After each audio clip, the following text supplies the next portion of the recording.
Hi, and welcome back to It's Never Too Late to Date. We're the channel about dating after the age of 60.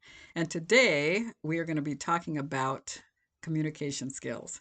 Did you know that there are 5 essential communication skills that you need to know? Most of us don't know them. We may sort of know them and use them, but we really don't know why. And so we're going to be talking about 2 of them today.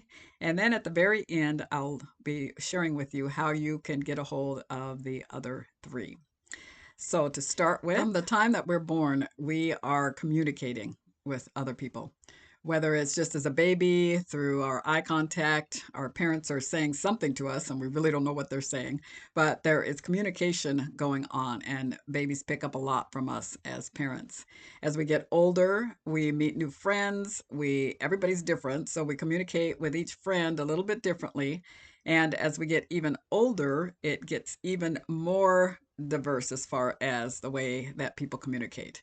And it's all about how everybody's mind works, and it's all different. And so when it comes to communication skills, we want to stick to the basic things about communicating.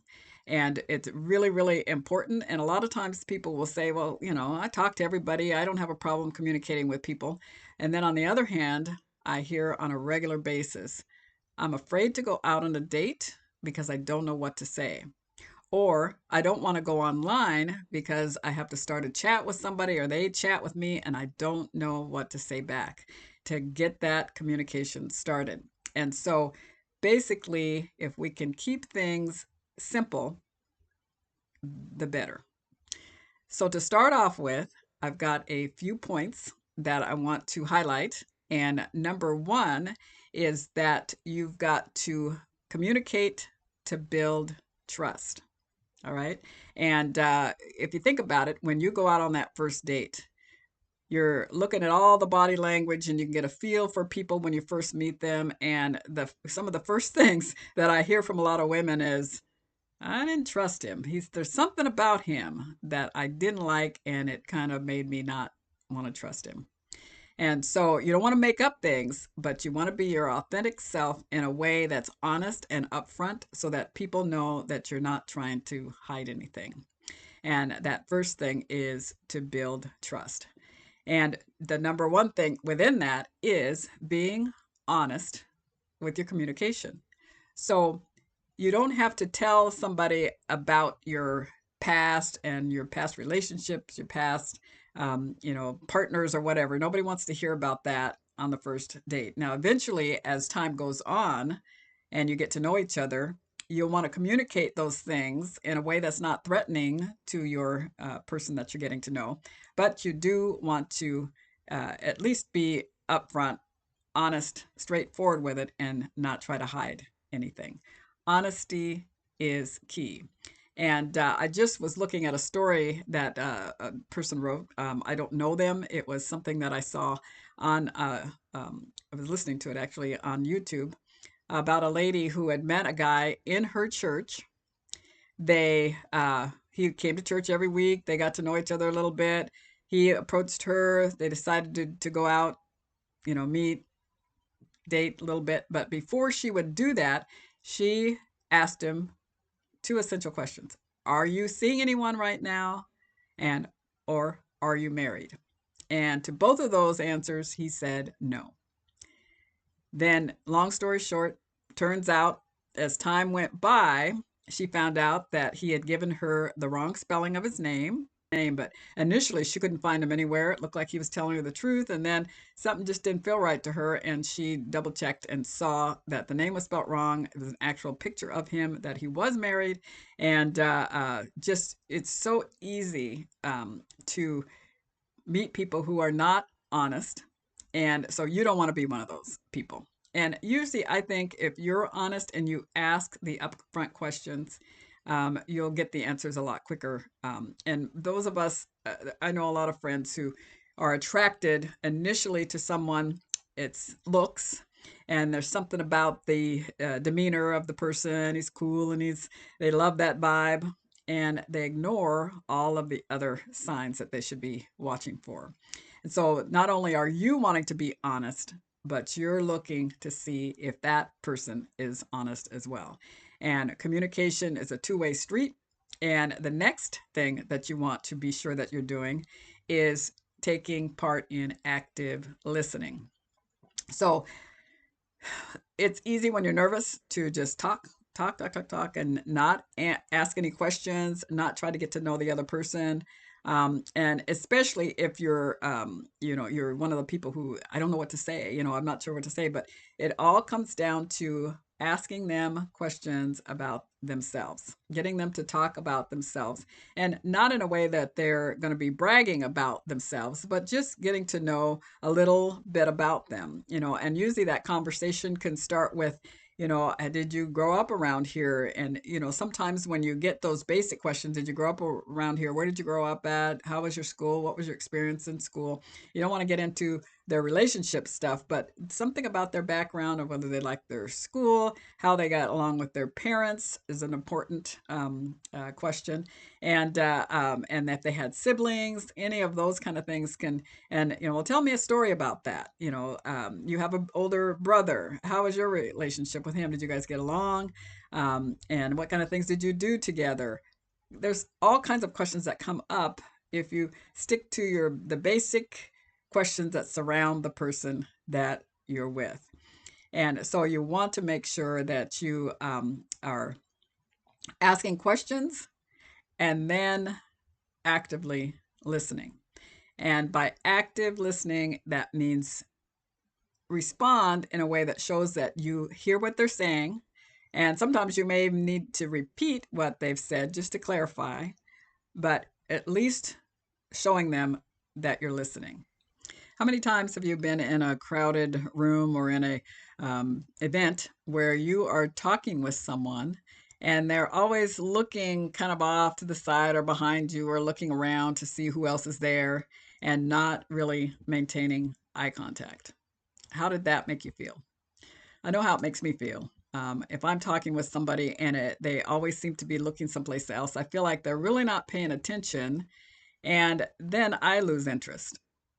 If I don't feel like someone is taking the chance or taking the time to listen to what I'm saying, I usually they're not responding well. They're not actively listening to what I'm saying, and they're not responding in a way that I feel like they're even hearing what I'm saying, and I feel like I'm not going to waste my time. They're apparently, obviously, there's something else that's more important to them at this time. It doesn't necessarily mean they don't want to pay attention, but there's something else going on, and some people just don't want to pay attention. But usually you can tell the difference, and so I'll just say, well, looks like you've got something else going on. We'll talk later, and then I move on, talk to somebody else.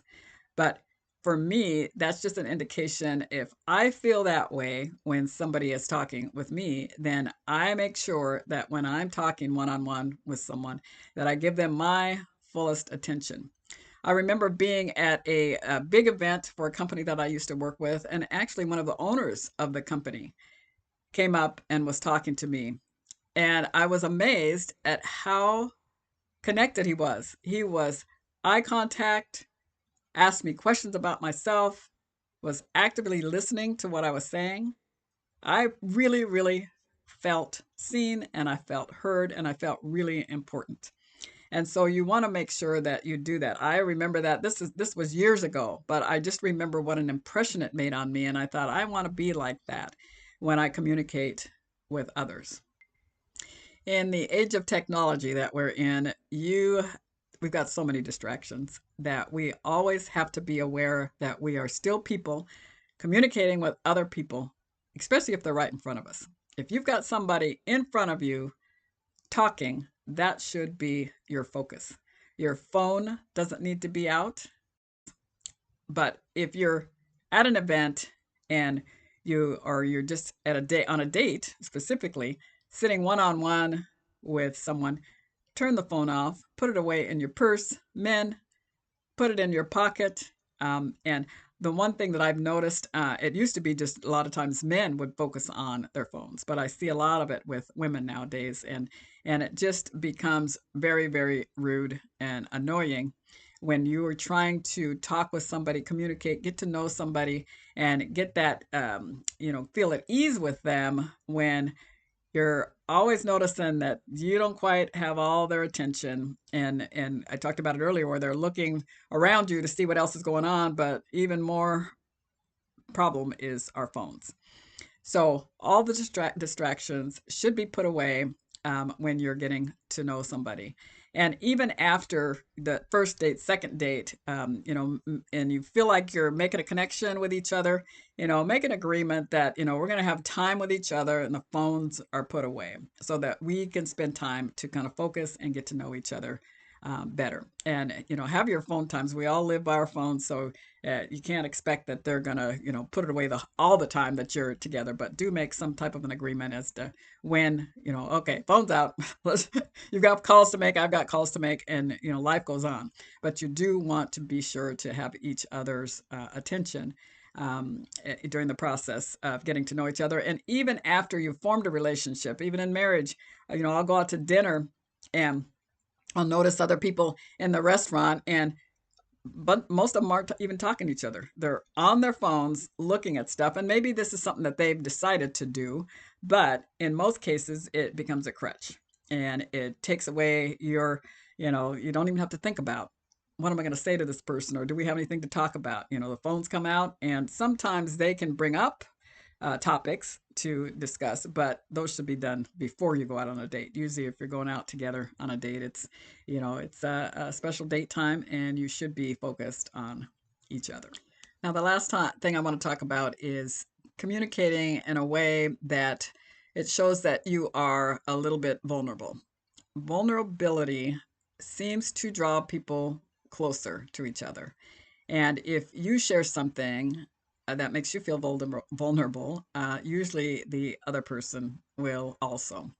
And by that, I mean, I'm trying to think of an example of a time that I felt vulnerable. I do think I could bring up some business stories, as far as my real estate goes, where I've, made a mistake on something or assumed something about someone else, and I turned out to be totally wrong.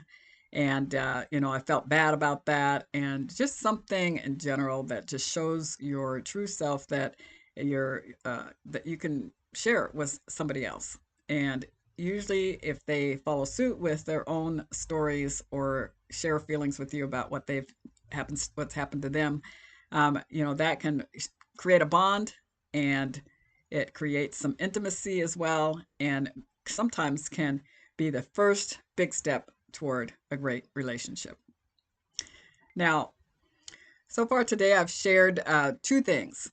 Number one is building trust through open communication, and then with a number of tidbits within that section, and then also engaging in active listening. And those are the two that I wanted to share today. There are actually 5, and if you would like to have access to the other 3, feel free to look in the link below in the description, and I will have a link there that you can receive the full description of all 5 communication essentials, all the skills that you need to communicate with just friends in general, but mostly for dating and beyond. All right, thanks again for joining me on It's Never Too Late to Date. And if you do decide to click the link to get the rest of the communication skills there, that link is going to take you to my website. And once you get to my website, you want to go to the drop-down menu up on the left-hand side and go for the free bonus. All right, and that free bonus, like I said, it's free, no cost to you. And it's just some information that I think will definitely benefit you moving forward in your dating experience. Thank you for joining me on It's Never Too Late to Date. Be sure to like and subscribe, and we'll see you on the next video.